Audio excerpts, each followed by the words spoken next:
Hello everyone, welcome to my channel. तो friends, चलिए start करते हैं आज का टॉपिक। आज हम लोग डिस्कस करेंगे पर्यावरण संरक्षण के बारे में। ठीक है, इसके पहले हम लोगों ने पर्यावरण प्रदूषण का एक एक पॉइंट जो है बहुत ही अच्छे से डिस्कस कर लिया था। अगर आप लोगों ने वीडियो नहीं देखी है तो प्लेलिस्ट में वीडियो है, आप लोग उसको जरूर देखिएगा। अब आगे बढ़ते हैं। आज हम लोग डिस्कस करेंगे पर्यावरण संरक्षण के बारे में। तो सबसे पहले इंपॉर्टेंट पॉइंट देख लेते हैं कि जो 5 जून को विश्व पर्यावरण दिवस, यानी कि हर वर्ष प्रत्येक वर्ष 5 जून को विश्व पर्यावरण संरक्षण के दिवस के रूप में क्या मनाया जाता है। ठीक है, और हर वर्ष इसमें एक थीम निर्धारित की जाती है।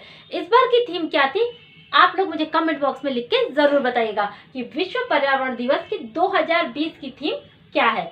ठीक है, नेक्स्ट पॉइंट देखते हैं। भारत सरकार ने संविधान की धारा 48 यानी 48A के अंतर्गत अनेक उपाय किए हैं। तो पर्यावरण संरक्षण को संविधान की, भारतीय संविधान की किस धारा में इंक्लूड किया गया है, तो भारतीय संविधान की धारा 48 के अंतर्गत या फिर 48A के अंतर्गत पर्यावरण संरक्षण को इंक्लूड किया गया है। ठीक है, ये हो गया इंपॉर्टेंट पॉइंट। अब आगे बढ़ते हैं। अब देखिए, भारत सरकार ने बहुत सारे काम किए पर्यावरण संरक्षण के लिए। ठीक है, जैसे कि राष्ट्रीय उद्यान, नेशनल पार्क का निर्माण, संस्थान और अनुसंधान केंद्र, ISI का निर्माण, भारतीय वन्य जीव परिषद का निर्माण, पर्यावरण सुरक्षा एवं नियंत्रण समिति। इस तरीके से बहुत सारे काम जो है भारत सरकार ने पर्यावरण के लिए किए हैं। ठीक है, अब देखते हैं सबसे पहले इन सबको। अब सबसे पहले देखेंगे हम लोग नेशनल पार्क, राष्ट्रीय उद्यान।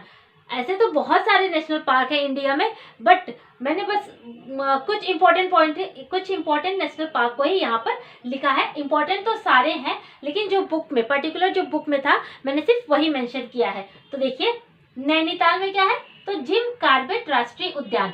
जिम कॉर्बेट राष्ट्रीय उद्यान, इसका एक और पॉइंट है कि भारत का सबसे पहला राष्ट्रीय उद्यान कौन सा है, तो वो है जिम कॉर्बेट राष्ट्रीय उद्यान, जो कि कहाँ पर है, नैनीताल में। यह किसके लिए बनाया गया, तो यह बनाया गया है मेनली बाघों के लिए। ध्यान से समझिएगा, यह बाघों के लिए बनाया गया है। इसका पूर्व नाम, यानी पहले जब ये बना था तो इसका नाम क्या था, तो इसका नाम था हेली नेशनल पार्क। ठीक है, अभी इसका नाम बदलकर जिम कॉर्बेट नेशनल पार्क कर दिया गया है। नेक्स्ट देखते हैं, लखनऊ में क्या है, लखनऊ में देखिए घड़ियाल विकास स्थल, घड़ियाल विकास स्थल लखनऊ में। गुजरात में गिर नेशनल पार्क। ठीक है, गिर नेशनल पार्क ये किसके लिए फेमस है, तो यह है फेमस एशियाई बब्बर शेर के लिए। ठीक है, नेक्स्ट है हमारा असम। असम में कांजीरंगा नेशनल पार्क, यह किसके लिए, तो यह एक सींग वाले गैंडे के संरक्षण के लिए यह बनाया गया है। तो ये कुछ इंपॉर्टेंट है।